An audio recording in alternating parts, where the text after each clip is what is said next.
Assalamualaikum warahmatullahi wabarakatuh. Perkenalkan, nama saya Presti Wulandari, NIM 4314200014, Prodi Pendidikan Biologi kelas B. Saya mahasiswa angkatan 2020 semester 2. Baik, saya akan mempresentasikan hasil tugas saya mata kuliah biologi sel mengenai replikasi DNA.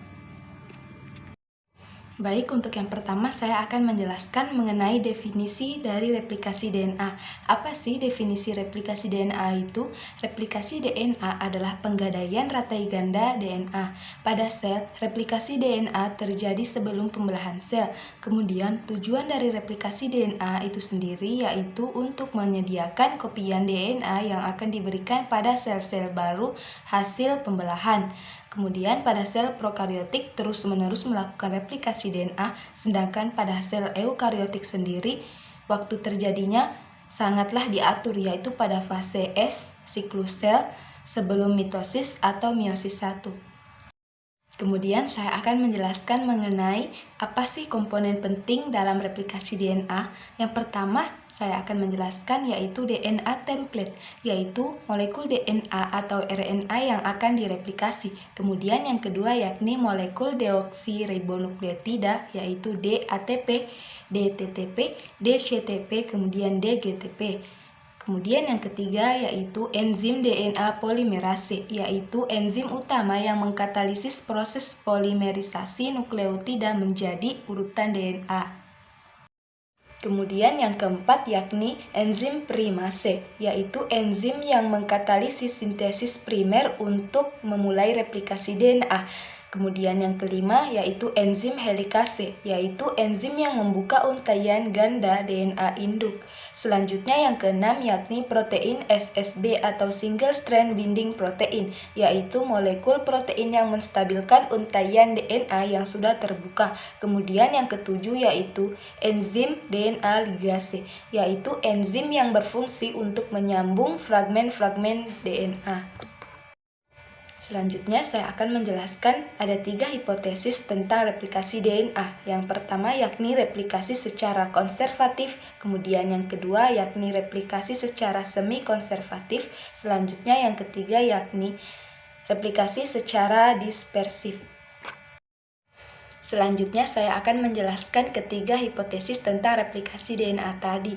Yang pertama saya akan menjelaskan mengenai replikasi DNA secara konservatif, yaitu dua rantai DNA lama tetap tidak berubah, tetapi berfungsi sebagai cetakan untuk dua rantai DNA baru.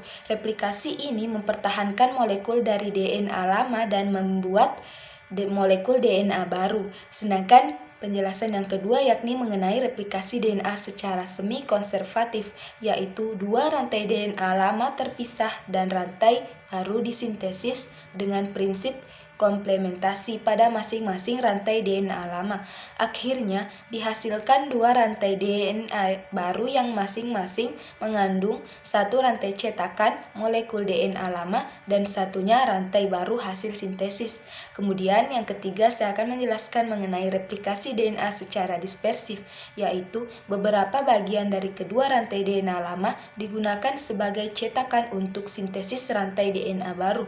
Oleh karena itu, hasil akhirnya diperoleh rantai DNA lama dan baru yang tersebar pada rantai DNA lama dan baru. Replikasi ini menghasilkan dua molekul DNA lama dan juga DNA baru yang saling berselang-seling pada setiap untainya.